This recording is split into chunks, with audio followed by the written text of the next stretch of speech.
Fathar. 100% is what we have. Okay, so what I'm gonna do is I'm gonna enter these orbits here, and I have 5 probes, and this is rich. And I'm just gonna collect Probe away. a lot of stuff. Because I can, right? 31...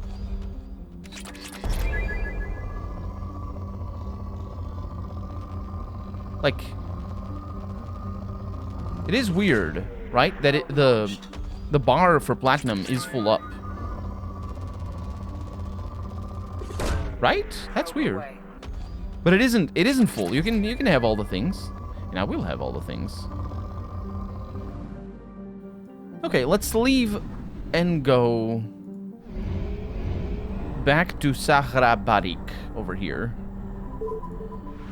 to just replenish fuel and buy new probes. Or just click once. Okay. There it is. And I also want... Yeah, I basically want to go to where the council is. But I don't know where the council is. I don't remember. So let's go to Batalla over here. Potentially Battaglia?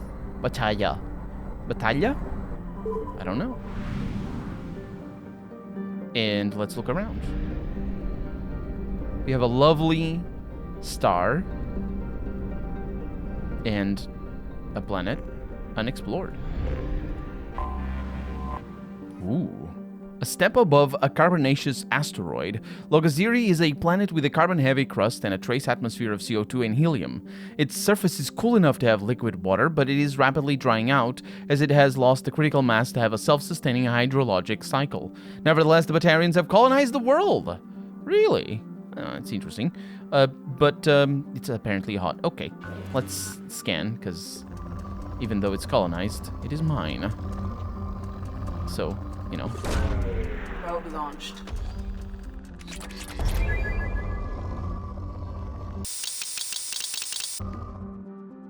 Alright, that was that for the loggers that like that place. And then this one is lovely. A strange island of peace in the lawless terminus systems. Because, you know, law means peace. That's, yeah. It's good. Let's do it. Ooh. We have element 0. For the first time. Launching probe. In research projects, Element 0 is used for BioAmp and Omni-tool upgrades, which allow squad members who have biotic and tech powers to be much more effective.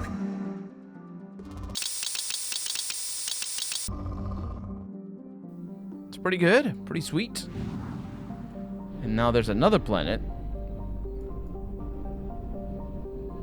Because 66%, it should be 67, but there it is. There you are. Neorog is a hydrogen-methane gas giant whose moons were once home to Essul, a Batarian warlord. Very nice for him. Moderate.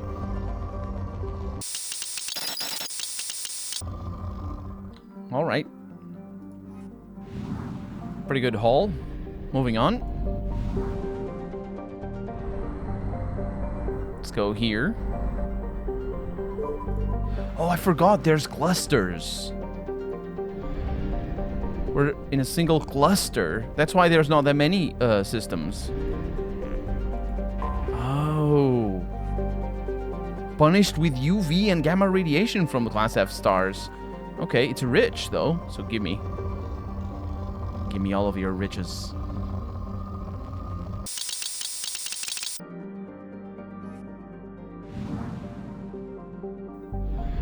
But that's it. Yeah, this area, this is a really, really tiny thing.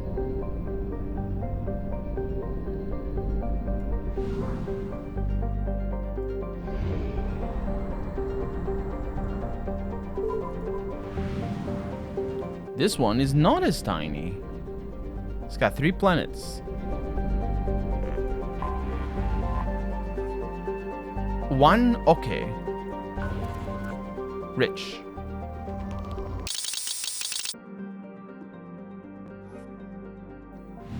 pretty decent.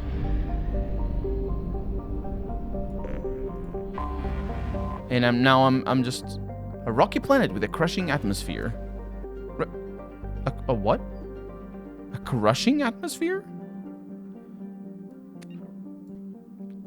The gravity is 0.8.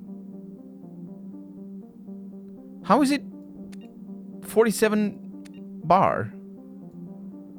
What is the atmosphere made of? Can you even do that? High pressure. I don't know. Does that make sense? Maybe it does. I'm not an astrophysicist.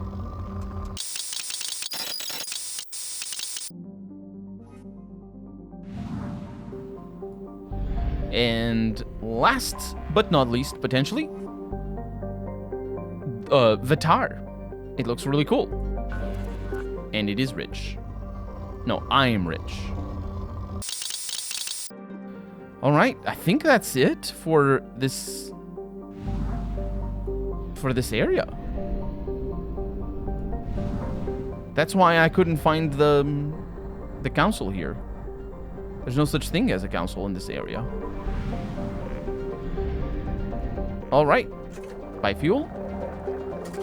And probes. And mass relay, let's go. Recruit the Krogan. Citadel. That's where I want to go.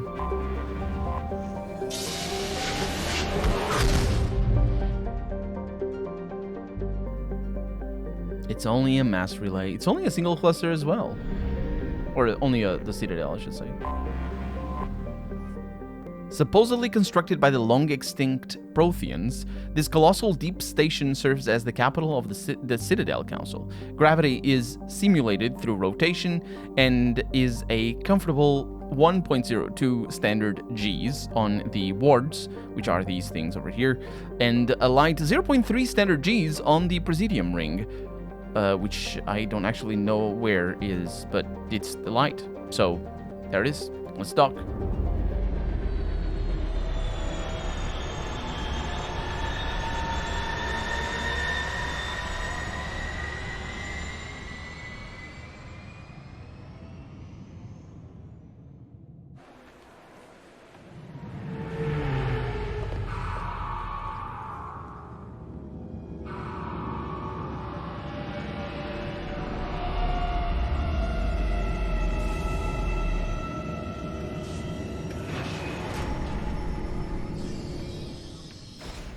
Man, they really made low-res videos for the Xbox, didn't they? So we're gonna take Garrus, and we're gonna take Miranda.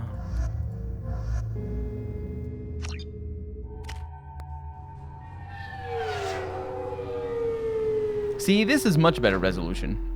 It actually also looks better, despite the low shabby textures. Hello, Miranda. Why are you... What's going... Why? Do I know where I am? I don't think I know where I am. Rapid transit. Okay, so these are the fast travel nodes. Zakera ward. Oh, I definitely wouldn't know where I am.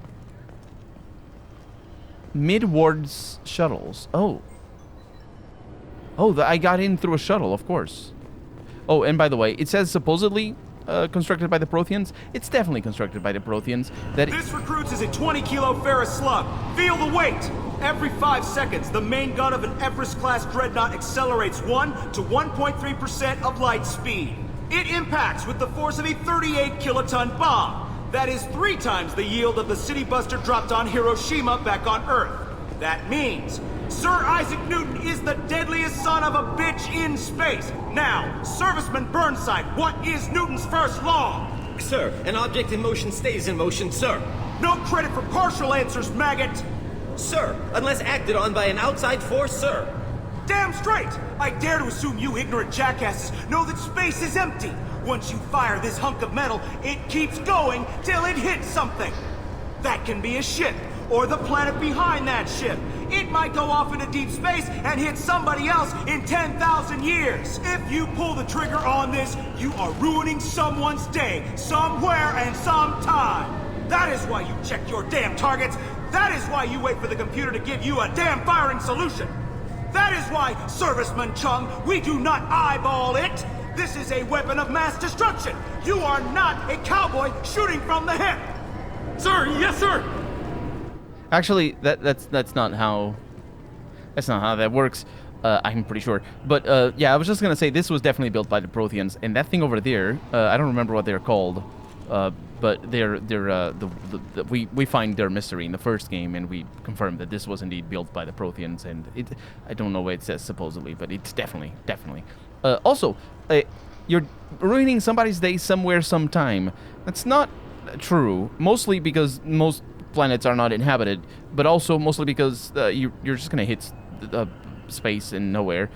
The vast majority of space is empty. If you shoot into empty space with something like that, it's not going to hit anything. In all likelihood, it's just going to get attracted to the orbit of a black hole somewhere, or just a planet or something, and it's it. Hitting things is surprisingly difficult. So yeah, basically, if you shoot at the sun, you don't hit the sun. You go around the sun, and the same goes for basically everything else in thing. The other thing, though. And the most interesting thing that he was saying is that because you're accelerating something of relatively light, like a 20-kilo slug, because you're accelerating it to so fast, the 1.3% of the speed of light, that's very fast. That is roughly, off the top of my head, 3,000 meters per second. Sorry. Is it 3,000 meters per second? Is that how it goes? Or is that 3 million meters per second? It's 3 million meters per second, I'm pretty sure. Yes, for it to be 1%. But either way, yeah, it's a lot. It's very, very fast. So, if something goes very fast, m equals... wait, how does that go? E equals mc squared. That's how it goes.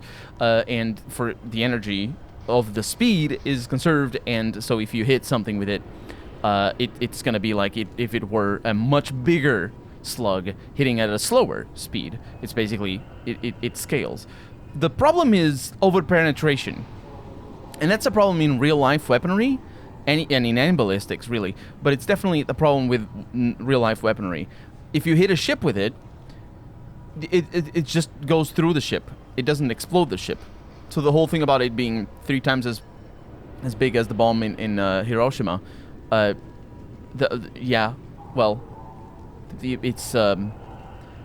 doesn't explode the ship. And also, I'm pretty sure if you shoot at a planet, it doesn't explode the planet either. Because meteors don't go that fast. Meteors... I'm pretty sure it would just burn up in the no, it wouldn't have time to burn up in the atmosphere, most likely. It would just go through the Earth's crust. It will just penetrate the land. Because it's a small slug. It's a needle. Like, how big... You know what I mean? It's... I've pondered this when we read the journal entries in the first game as well. I've pondered if it actually makes sense. I think this is this is not like they didn't come up with the idea for Mass Effect. I think there's a popular sci-fi that from the 90s or something that has the same idea of them shooting things very fast and it's like bombs. But I'm pretty sure it doesn't work. It just goes through the Earth and it doesn't explode at all because it's a needle. It doesn't dissipate the energy. But either way, I wanted to mess with this thing. Because of course you do. That's the first thing you do when you're in here. And they don't do anything. They're weird. And if you kill them, another one shows up. And that's mostly because they're robots. They look less robotic in this game. That is really weird. Did they make them... Why did they make them less robotic? They're all squiggly and pettable. I would not pet one of those. I would run away. And these are... I forget their name. I forget the name of everything, to be fair. But moving on. I'm sorry, sir, but I'll need you to remove any biotic amp you might be wearing. What? Why? Unfortunately, sir, biotics can be used as a weapon. The rules require me to confiscate all amps. Could you please hand over yours? I don't have one. I'm not a biotic. Oh. Well, when you objected, I thought... You humans are all racist.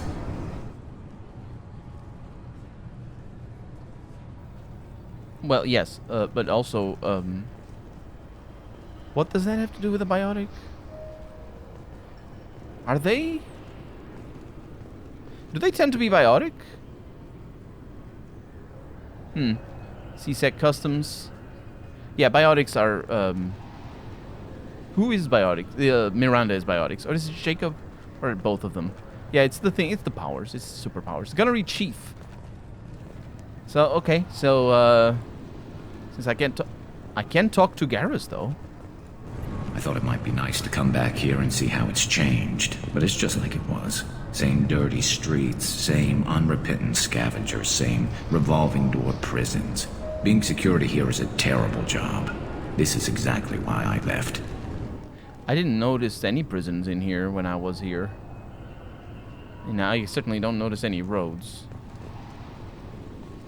I'm pretty sure they... Do they... Yeah, I don't think they have prisons in the first game. I got the impression that they just exile people who are not supposed to be here. But that might not be the case. It's like 31 billion people living in wards and all that, so he's probably talking about things that we never see.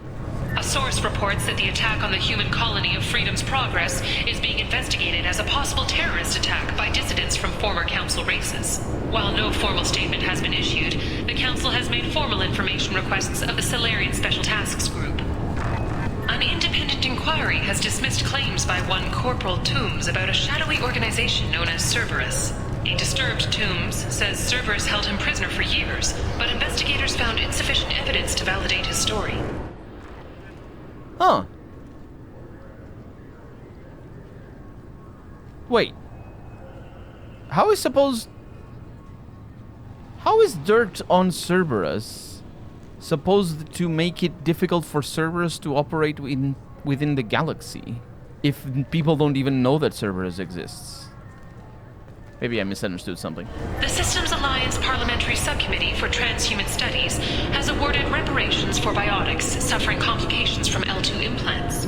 Subcommittee Chairman Burns thanked biotics everywhere for their patience and understanding, and promised more help for those forgotten by the system until now.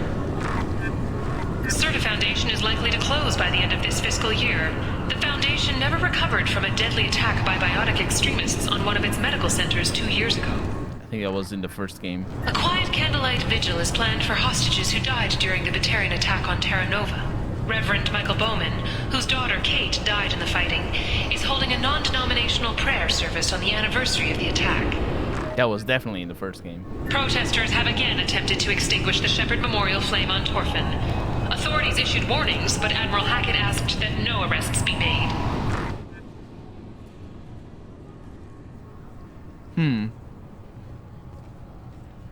They didn't make any arrests, but they were unsuccessful in extinguishing the flame? Explorer ships have reported seeing vessels of an unknown make, but whose silhouette strongly resembles ancient Rachni ship profiles. The few ships sighted have been small scouting vessels that rapidly retreated. The Council has pledged a full investigation. Wow, that's interesting. Sources say that the Asari Shaira, more commonly known as the Consort, may be leaving the Citadel after years of bad press and rumors of intelligence leaks. Yeah, yeah, that's true. Commander Shepard. She uncovered Saren's plan, defeated the Geth army, and died in the final days of the fight. Or did she? Witnesses report seeing her alive on Omega. And now here in the thing over here. Later today, we interview Counselor Anderson. The tireless former soldier has put down his guns to build bridges with numerous trade treaties. Tune in and find out what the man behind Commander Shepard's rise to fame thinks is the greatest threat to intergalactic stability. He wasn't behind my rise to fame. Why, he was a moocher. He didn't do nothing. Bad person. Can I help you, ma'am? It's been a couple years since I passed through here. Security seems to have tightened a bit. After the Geth attack, there was a review of security protocol. A few minor changes were made to reduce the risk of Geth infiltration. We apologize for the inconvenience. You'd think a Geth would stand out. Assumptions are dangerous. Be alert, be safe. She says without air quotes. Thanks for your time. Next. That was the least security that I've ever seen, ever. I have a lot of weapons. And I'm also a hero that they thought was dead, but anyway. Oh, this is the security check. Excuse me. Oh, here? You'll have to make him scream a little. He's not gonna tell you everything just because you ask. I know, sir. If you don't have the stomach or you're worried about being reported, I can take care of it. No, sir. I can handle it.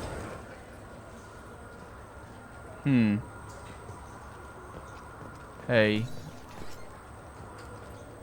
Integration room access denied. Torture room, apparently. Captain Bailey. And nameless person. Z. Yes, I see the problem already, Commander Shepard. My console says you're dead. Your sergeant said you could help with that. Usually you'd have to go through the station security administration to reactivate your IDs, then to customs and immigration to regain access to the Citadel itself, and probably a stop by the Treasury. Spending a year dead is a popular tax dodge. But I can see you're a busy woman. So how about I just press this button right here, and we call it done? The leave it alone? What is that supposed to be? Let's go with that. You don't change it. Anonymity's useful on my current mission. Sure, you're a goddamn hero. It's not like we have to worry about you smuggling guns in or something. I just put a block in the system. Officially, you still don't exist. And you won't get hassled by the security checkpoints. You should head up to the Presidium, though. The Council would probably like to know that one of their lost specters is still kicking. What's the easiest way to get to the Presidium from down here? Head back through the security checkpoint and take a public shuttle. They didn't make much effort to confirm my death. I'll make about as much effort to tell them I'm alive. Fair enough. But if you have any friends in the Presidium Tower, they might want to know you're all right. I heard you and Counselor Anderson used to be pretty tight. Anyway, something else you need? Or can I get back to work? Yeah, we weren't pretty tight. How'd you end up working on the Citadel? I started with the Alliance way back when, but the traveling was killing me. It's a shitty life if you're trying to raise a family, seeing your kids every 6 months. I joined CSEC so I could stay in one place and put down roots. I overheard your conversation. Make him scream a little? This isn't the Presidium. All they have to worry about are protesters outside their free speech zones or someone's poodle crapping on the grass. Down here, we have drugs, organized crime, and murder. Policing a ward is like policing New York City. Sometimes you have to work outside the Council's rulebook. CSEC has changed. Policing wards is like policing New York City, which does make him the bad guy. Yeah. Last time I was here, there were no human captains in CSEC. No, CSEC took a lot of casualties when the Geth boarded the Presidium. The Special Response Division was hard hit. They stopped turning their noses up at human resumes. They needed bodies in uniform, and we had the most experienced bodies. It must be a trope in movies, because NYPD invests a lot of money in propaganda for movies and stuff like that to just keep up like a public appearance of... Is it them that they call... Yeah, it is New York's finest, right? NYPD is just New York's finest. So they're a very common staple in movies. So it must be like just a hangover from just watching a lot of movies. Whoever wrote that, it was like, it's like in New York City. So yeah, torture. Tell me about this place. All the wards are more or less multicultural, but the other 4 are dominated by Asari, Turians, or Solarians. In Zakira, we've got major enclaves of Volus, Elcor, and Hanar. There's also a human commercial zone at Shinakiba. We've got a few Krogan walking around, and I think I saw a Quarian the other day. Hanar are the little floating, long-legged things that we looked at before. It looks like most of the damage from Sovereign's attack has been repaired. The Presidium was pretty shot up. Of course, they fixed that first. All the wards got hit with debris when the ship exploded. Most of the damage was superficial, and the Keepers got things restored fast. Tayseri ward got the worst. A big chunk hit near the Dillanaga concert hall. They're still clearing wreckage and trying to get power restored. The Keepers, that's the little insect things that we were looking at. I should be going. You need anything else, let me know. This guy is getting himself pretty familiar. Or, is that the correct term? I think it is.